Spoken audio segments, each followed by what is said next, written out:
ప్రతి విజయం వెనుక ఉంటుందో మహిళ వెలుగుల్ని పంచి కరిగే కొవ్వొత్తిలా ఆ వెలుగే సత్యం శివం గుర్తిస్తే నీదే జయం ఒక మగువ శాపంతో పసివాడే గగనం ఒక మహిళా శపథంతో కొణికింది భువనం మధురం నీ చరిత్రం ఓ మగువా జయీ భవ ఓ మహిళా విజయీ భవ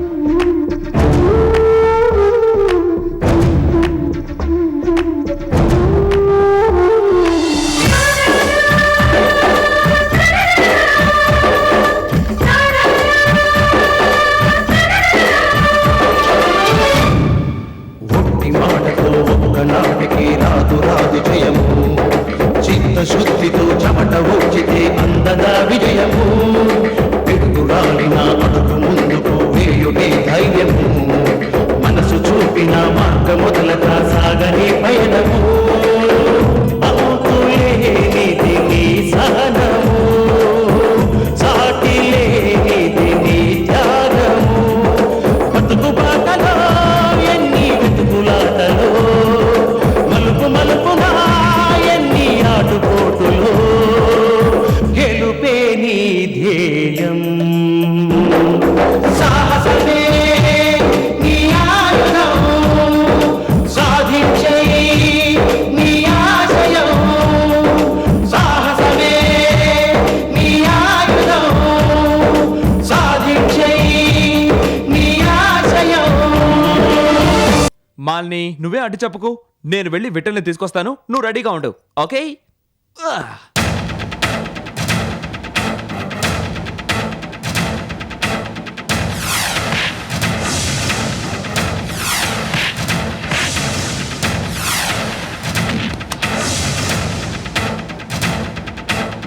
ఏమిటి డిస్ట్రిబ్యూటర్స్ డీలర్స్ ఏజెన్సీస్ తో మీటింగ్ పెట్టమందా? అవును మేడం, గడికో నిర్ణయం గంటకో మార్పు. వాళ్ళు చెప్పిందే వేదం, మనం చెప్పింది వినరు. ఏం చేయమంటారు? మరి నువ్వున్న దేనికయ్యా? ఏవో అడ్డంకులు చెప్పొచ్చు కదా. వినేవాళ్ళకి ఎన్నైనా చెప్పొచ్చు సార్. అసలు చెప్పింది వినిపించుకోకుండా చేతగాని వాడి కింద జమ కడుతూ ఉంటే ఏం చేయమంటారు? ఆ అన్నపూర్ణమ్మ మరీను మా అమ్మాయి చెప్పినట్టు చెయ్యి, లేదంటే రిజైన్ చేయని తన ఇష్టం వచ్చినట్టు మాట్లాడుతుందండి. శాంతి పెట్టబోయే మీటింగ్ వల్ల ప్రయోజనం ఏమైనా ఉంటుందా? డెఫినెట్ గా ఉంటుంది మేడం. చిన్న చితగా డిస్ట్రిబ్యూటర్స్ ని డీలర్స్ ని పిలిచారనుకోండి, ఫారిన్ బిజినెస్ చేసేవాళ్ళు తమను గుర్తించి మీటింగ్ కి పిలిచారన్న ఆనందంతో వాళ్ళంతా హాజరవుతారు. వాళ్ళను ఒప్పించి బిజినెస్ చేయగలిగితే మంచి ఫలితాలు ఉంటాయి. బిజినెస్ బాగా రైజ్ అవుతుంది. తమ్ముడు, ఈ మేనేజరు శాంపుల్ గా ఓ చిన్న సైజు బాంబు వేశాడు. దీనికి మనం ఏం చేస్తే బాగుంటుందంటావు? మిస్టర్ భాస్కర్రా, నువ్వు ఇక నుంచి మీ శాంతి మేడం కి వ్యతిరేకంగా మాట్లాడుకో. ఆవిడ ఏం చెప్పినా ఆహా ఓహో అంటూ పొగుడుతూ ఉండు. అంటే వాళ్ళకి విశ్వాసపాత్రంగా ఉంటూ యక్ష ప్రశ్నలు వెయ్యకుండా తందాన తానా అంటూ పాట పాడుతూ భజన చేస్తూ ఉండమంటాం. అవును, విన్నావుగా భాస్కర్రా? వాళ్లకు అనుకూలంగా ఉంటూ మన పని మనం సాధించుకోవాలి. మీటింగ్ కి హాజరై వ్యాపారం చేయడానికి ఒప్పుకున్న డిస్ట్రిబ్యూటర్స్ డీలర్స్ దగ్గర అడ్వాన్స్ తీసుకుందాం. తీసుకోకుండా అరువులు ఇవ్వడం చాలా ప్రమాదం. రేపు దుకాణం ఎత్తేస్తే అడ్రస్ ఉండరు. అందుకని వాళ్ళని కమిట్ చేయించడానికి మనం అడ్వాన్స్ తీసుకుందాం అని మీ మేడంకి చెప్పు. దానివల్ల మనకేమిటి లాభం? లాభం సంగతి తర్వాత చెప్తాను. మేనేజర్ గారు, ముందు నేను చెప్పినట్టు చేయండి. మీరు చెప్పినట్టు చేస్తాను. ఒకవేళ అడ్వాన్స్ తీసుకోవడానికి మేడం ఒప్పుకోకపోతే? ప్రయత్నం చేయబోయా మగడ, ఆరంభంలోనే అపశకునం పలుకుతావేమిటి? అక్కడ అన్నపూర్ణమ్మ గారు, ఇక్కడ మీరు, ఇద్దరికిద్దరు సరిపోయారు. మీరేదో చెప్పారు, నా డౌట్స్ నేను క్లారిఫై చేసుకోవాలి కదా. కరెక్ట్. కనీసం ఆర్డర్ లో సగమైన అడ్వాన్స్ అడిగేలా మీ మేడం కి బ్రెయిన్ వాష్ చేయి. ట్రై చేస్తాను మేడం, వస్తాను.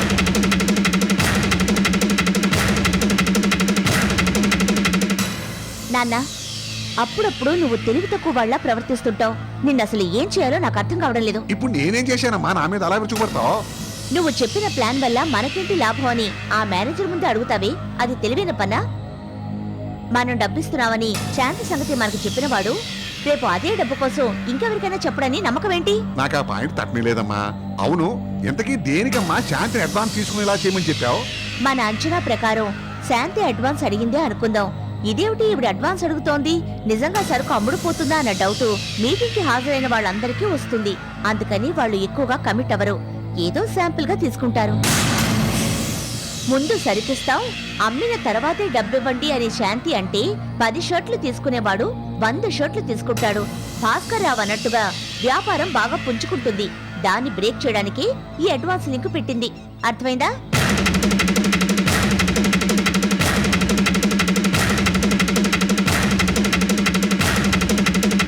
ఏమిటి, మీటింగ్ కి రాబోయే వాళ్ళ దగ్గర నుంచి అడ్వాన్స్ తీసుకోవాలా?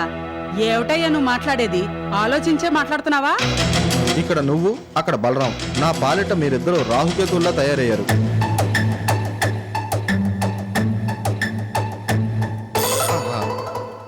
ఏమిటయ్యా ఆలోచిస్తున్నావు? మన షర్ట్లు వాళ్ళు బిజినెస్ చేసి పెట్టాలని వాళ్ళని మీటింగ్ పిలుస్తున్నాం. తీరా పిలిచి అడ్వాన్స్లు అడిగితే ఏం బాగుంటుంది? మేడం, నేనేమి అసందర్భంగా చెప్పడం లేదు. అడ్వాన్స్ గానీ తీసుకోకపోతే మనం వాళ్ళ చేతిలో ఇరుక్కున్నట్టే. సరుకు అమ్ముడుపోలేదు, చేతిలో డబ్బు లేదు, అప్పుడు ఇస్తాం ఇప్పుడు ఇస్తాం అంటూ మనల్ని తెగ తిప్పుతారు. అదే వాళ్ళ అడ్వాన్స్ మన చేతిలో ఉందనుకోండి, వాళ్ళు మన చేతిలో ఉన్నట్టే. సపోజ్ అమ్ముడుపోని సరుకు వాళ్ళు రిటర్న్ చేశారనుకోండి, అప్పుడు వాళ్ళ అడ్వాన్స్ వాళ్ళకి ఇచ్చేయచ్చు. అందుకని అడ్వాన్స్ తీసుకోవడం అన్ని విధాలా మంచిదని నా అభిప్రాయం. అబ్బే, నువ్వు అనుకున్నదే కాని మేం చెప్పింది వినవు కదా. అడ్వాన్స్ అడగడం మంచిది కాదయ్యా. ఏం శాంతి? లేదమ్మా, మేనేజర్ గా చెప్పిందే కరెక్ట్. వస్తానండి.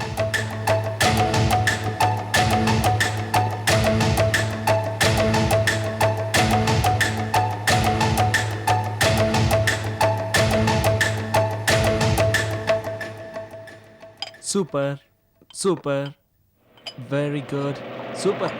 అరే మళ్ళీ విఠల్ గారు వచ్చినట్టున్నారు.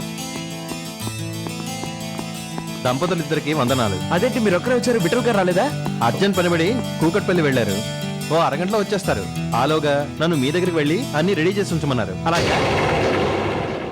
వినోద్జీ, మా బాస్ని పార్టీకి పిలిచారు. ఐటమ్స్, అరేంజ్మెంట్స్, సెటప్స్ ఏమిటో ఒక్కసారి నాతో చెప్తే బాగుంటుంది. Chicken, mutton, prawns, all non veg items. కావాలంటే డైనింగ్ టేబుల్ మీద ఉన్న హాట్ ప్యాక్స్ లో ఉన్నాయి, వచ్చి చూడండి. టేస్ట్లు ఎందుకులేండి, సరే గాని అసలేందుందా? అసలేందంటే ఏమీ తెలియనట్టు ఏంటండి అడగడం? స్కాచ్ విస్కీ అరేంజ్ చేశారా అని అడిగాను. ఇంత మంచి పార్టీ ఇస్తూ అది లేకుండా ఎలాగండి? ఇలాంటి పార్టీలో స్కాచ్ తీసుకోవడం మా బాస్కి అలవాటు. కావచ్చు, కానీ మా ఇంట్లో అలాంటి అలవాటు లేదు. అలవాటు లేదంటారేంటండి? ప్రెసెంట్ సొసైటీలో ఇవన్నీ క్వైట్ కామన్ కదండి. మందనే దాన్ని విడదీసి వేరుగా చూడకండి. పార్టీలో అదో ప్రధాన ఘట్టం. ఘట్టమో సిస్టమో నాకు అనవసరం. ఏమండి, మీరు అలాంటివేమీ పెట్టద్దు. అదేంటి మళ్ళీ అలాంటావు? విందుకు పిలిచిన వాళ్ళకి ఇష్టమైన ఆహార పానీయాలను సమకూర్చి వాళ్ళని సంతృప్తి పరచాలి. వాళ్ళని తృప్తిపరిస్తే కదా మనకు తృప్తి. అలా అని వాళ్ళు అడిగిందల్లా చేస్తారా? గానా బజానా కావాలంటే పెడతారా? మళ్ళీ నువ్వేం మాట్లాడుకో, ఈ వాటికి నువ్వేం అడ్డు చెప్పుకో, నేను ఇప్పుడే వస్తాను. వినోద్ గారు, నేను మాత్రం ఇక్కడ చేసేదే ఉంది. పదండి, మీతో పాటు నేను వచ్చి మా బాస్కి కావాల్సినవన్నీ చెప్తాను. సరే పదండి.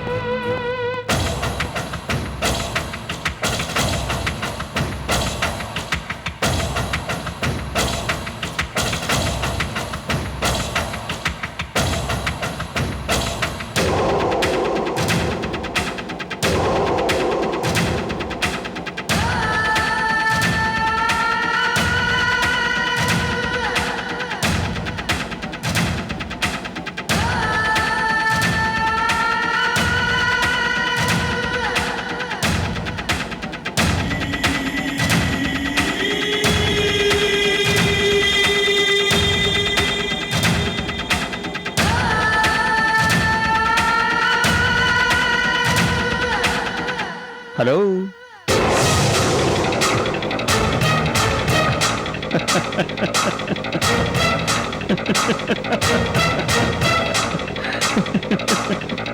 ఏమిటలా ఉలిక్కిపడ్డారు? నన్ను చూసి జడుచుకున్నారా? మీ ఆయన మా కీర్తి స్కాచ్ కోసం వెళ్ళారు కదూ, ఆ సంగతి నాకెలా తెలుసని ఆశ్చర్యపోతున్నారా? వాళ్ళిద్దరూ అలా బయటికి వెళ్ళేలా చేసింది నేనే.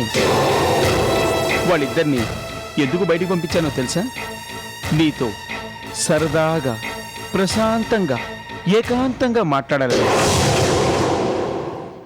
మాలిని, నువ్వంటే నాకు ప్రాణం. నువ్వు నా పాలిట దేవత. నిన్ను ప్రేమించాను, పెళ్లి చేసుకోవాలని ఎంతగానో ప్రయత్నించాను. కానీ నువ్వు నా మాట వినలేదు. కనీసం కన్నెత్తి కూడా చూడలేదు. లాస్ట్ అండ్ ఫైనల్గా కాలేజీలో మన ఇద్దరికి సంబంధించి ఒక సంఘటన జరిగింది. అది నీకు గుర్తుందా?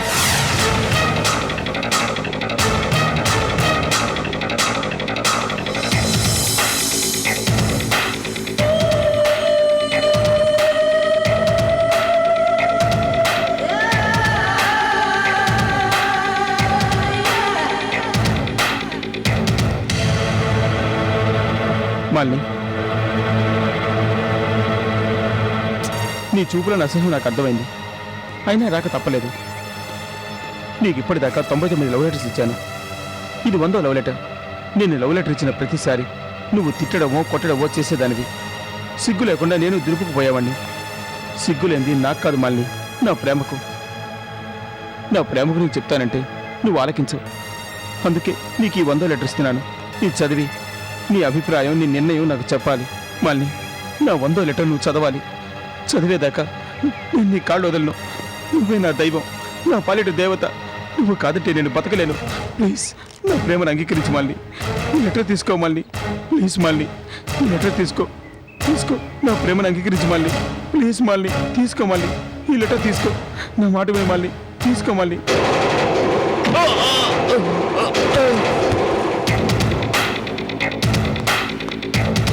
నువ్వు 100 సార్లు లెటర్స్ రాస్తే నీకు 1000 సార్లు వార్నింగ్ ఇచ్చాను.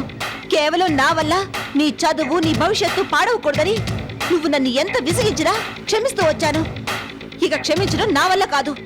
ఇప్పుడే ప్రిన్సిపల్ గారికి కంప్లైంట్ చేసి కాలేజ్ నుంచి నిన్ను డిస్మిస్ చేయించకపోతే నా పేరు మాల్యే కాదు. నాన్సెన్స్. నీ పుణ్యమా అంటూ కాలేజీ నుంచి నేను డిస్మిస్ అయ్యాను. నీ కోపానికి నా జీవితం ఆహుతైపోయింది. అయినా నాకు నీ మీద ప్రేమ మాత్రం పోలేదు. 600 ఏదేమైనా సరే నువ్వు అవునన్నా కాదన్నా నిన్నే పెళ్లాడాలని పంతం పట్టాను. నీ స్టేటస్కి చేరుకోవడానికి నేను పడ్డ కష్టం అంతా ఇంత కాదు. మాలిని మణి, మాలిని మణి, మాలిని మణి, ఇదే నా ధ్యాసగా కష్టపడి 1000, లక్షలు, కోట్లు సంపాదించాను. గంజికి లేనివాణ్ణి బెంజికారు సంపాదించాను. ఆ డబ్బంతా కేవలం నీకోసం, నిన్ను నాదాన్ని చేసుకోవడం కోసం సంపాదించాను. కోట్లతో, కొండంత ఆశతో మీ ఇంటికి వచ్చాను. Bad luck. అప్పటికే నీకు పెళ్ళైపోయిందని తెలిసింది. అయినా ఆశ చావక, నీ మీదున్న ప్రేమ చావక మీ అత్తారింటికి కూడా వచ్చాను. Bad luck. లోపలికి రావడానికి కూడా వీలైనంత జనాభా మీ అత్తారింట్లో కనిపించేసరికి గేట్లో నుంచే వెనక్కి తిరిగి రావాల్సి వచ్చింది. బై గాడ్స్ గ్రేస్ 5 ఏళ్ల తర్వాత నిన్ను చూడటం జరిగింది. నా అంతరాత్మలో దాగి ఉన్న ప్రేమ ఫౌంటైన్లా పొంగి పొర్లింది. 3 వారాల జీవితం చిగురించింది. ఇప్పుడు కూడా నిన్ను ప్రేమిస్తూనే ఉన్నాను. తప్పు, నేరం, దోషం నువ్వేమనుకున్నా సరే నాకు అనవసరం. నీ పెళ్లితో నాకు సంబంధం లేదు. నిన్ను ప్రేమిస్తూనే ఉన్నాను. ఆనాడు నా దగ్గర డబ్బు లేదు కాబట్టి చీకొట్టావు. మరి ఇవాళ నా దగ్గర బోల్డ్ అంత డబ్బు ఉంది కాబట్టి నువ్వు తప్పకుండా. Hi, good morning sir. ఎంతసేపు అయింది వచ్చి? జస్ట్ మీరు అలా వెళ్ళారు, నేను ఇలా వచ్చాను. ఏం చేయాలో తోచక మీ ఆవిడతో కాలక్షేపం చేస్తున్నాను. నిజంగా మీరు చాలా అదృష్టవంతులు. సరే రండి.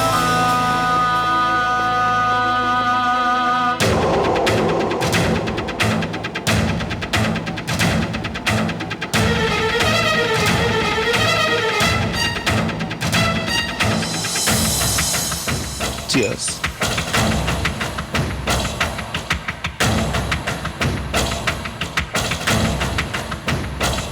విఠల్ గారు, మీరు చేసిన ఫైనాన్షియల్ హెల్ప్ వల్ల నేను చాలా లాభపడ్డాను. మీరు ఇలాగే హెల్ప్ చేస్తూ ఉండాలి. మన ఫ్రెండ్షిప్ కంటిన్యూ అవ్వాలి. మన రిలేషన్షిప్ కంటిన్యూ అవ్వాలని నాకు ఆశగానే ఉంది. చూడండి, ఇక నుంచి మీరు మా ఫ్యామిలీలో మెంబర్ అనుకోండి. విఠల్ గారు, మీకు ఇవ్వాల్సిన డబ్బు ఇప్పుడే పే చేస్తాను.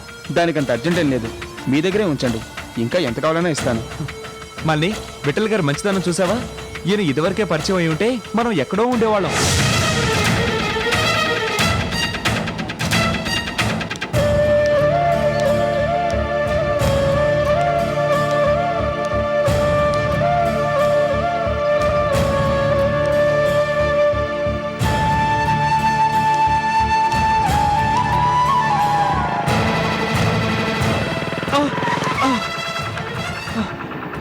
శివరాం, శివరాం, ఢిల్లీ నుంచి ఎప్పుడు వచ్చావురా? ఇప్పుడు వచ్చావా? నేను ఇంతకుముందే మీ ఇంటికి వెళ్ళాను రా. నువ్వు ఢిల్లీ వెళ్ళావని, ఎప్పుడొస్తావో తెలియదని మీ పని మనిషి చెప్పింది. థ్యాంక్ గాడ్, ఏదో నా గురించే వచ్చినట్టు ప్రత్యక్షమయ్యావు. శివరాం, ప్రస్తుతం నేను చాలా అప్సెట్ మూడ్లో ఉన్నానురా. అన్ని విధాలా దెబ్బతిన్నాను. ఇల్లు, భార్య, పిల్లలు అందరినీ విడిచిపెట్టి దేశాలు పట్టాను. ఆర్థికంగా చాలా నష్టపోయానురా. నన్ను నువ్వే ఆదుకోవాలిరా శివరాం. ప్లీజ్ రా, మీ నాన్నగారితో చెప్పి నువ్వే నాకు సహాయం చేయాలి. శివరాం, మాట్లాడవేరా? ఏం మాట్లాడమంటావు? చెప్పరా, ఏం మాట్లాడమంటావు? నేను అసలు ఢిల్లీకే వెళ్ళలేదు. మా పని మనిషితో నేనే అలా చెప్పించాను. కేవలం నేను అవాయిడ్ చేయడానికి అలా చెప్పమన్నాను. నీ ప్రజెంట్ పొజిషన్ నాకు తెలుసు. నువ్వు ఎక్కడ ఎలా ఇరుక్కున్నావో పేపర్లో చదివాను, టీవీ వార్తల్లో చూశాను. నీ కోసం హైదరాబాద్ పోలీసులు గాలిస్తున్నారు. నీ వల్ల మోసపోయిన కస్టమర్స్ నీ మీద పీకలడం కోపంగా ఉన్నారు. ఈ సమయంలో నిన్ను నేను ఎలా ఆదరించగలను చెప్పు? నిన్ను చేరదీస్తే నీతో పాటు నేను ఇరుక్కుంటాను. అనవసరంగా ఆ రిస్క్ నాకెందుకు? తిండికి బట్టకు నీకేమైనా కావాలంటే చెప్పు, నేను ఇస్తాను. అంతేగాని ఇంకే సహాయం నా నుంచి ఆశించకు.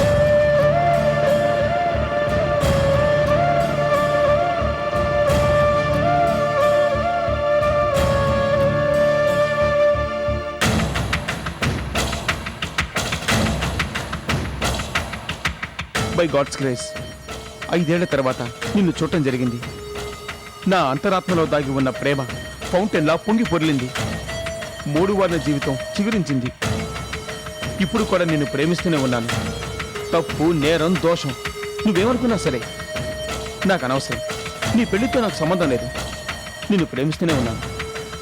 ఆనాడు నా దగ్గర డబ్బు లేదు కాబట్టి చీకొట్టావు. మరి ఇవాళ నా దగ్గర బోల్డ్ అంత డబ్బుంది కాబట్టి నువ్వు తప్పకుండా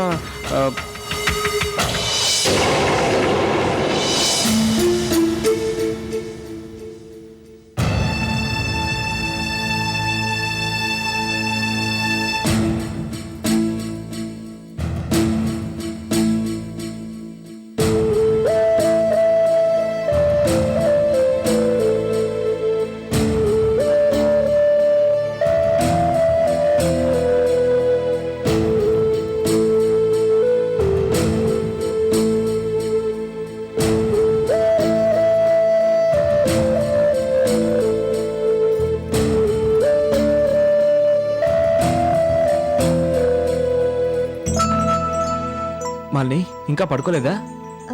ఇప్పుడే మంచినీళ్ళ కోసం లేచానండి. సరే పడుకో.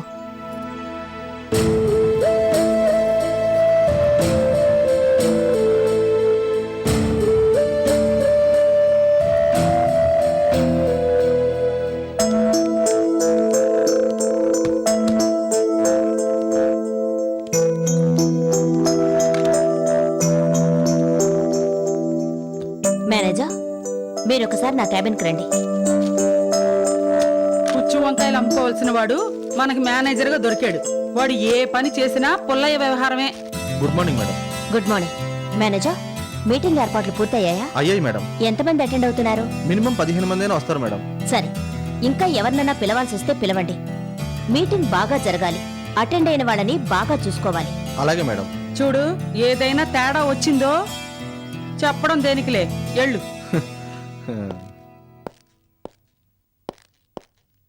మాలిని, మాలిని, మాలిని,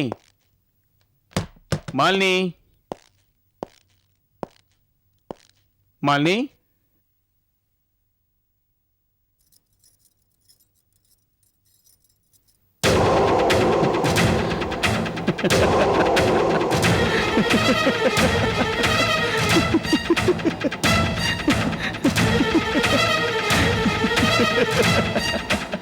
ఆయన లేరండి, ఆఫీస్కి వెళ్ళారు. నేను వచ్చింది మీ ఆయన కోసం కాదు, నీ కోసం. ఇక నుంచి మనం ఫ్యామిలీ ఫ్రెండ్స్ గా ఉండాలని మీ వారు అన్నారుగా, అందుకే వచ్చాను. రామాల్ని దిగిరా. అదేంటి మాలిని అలా నిలబడిపోయావు? నువ్వు దిగొస్తావా లేక నన్నే పైకి రమ్మంటావా?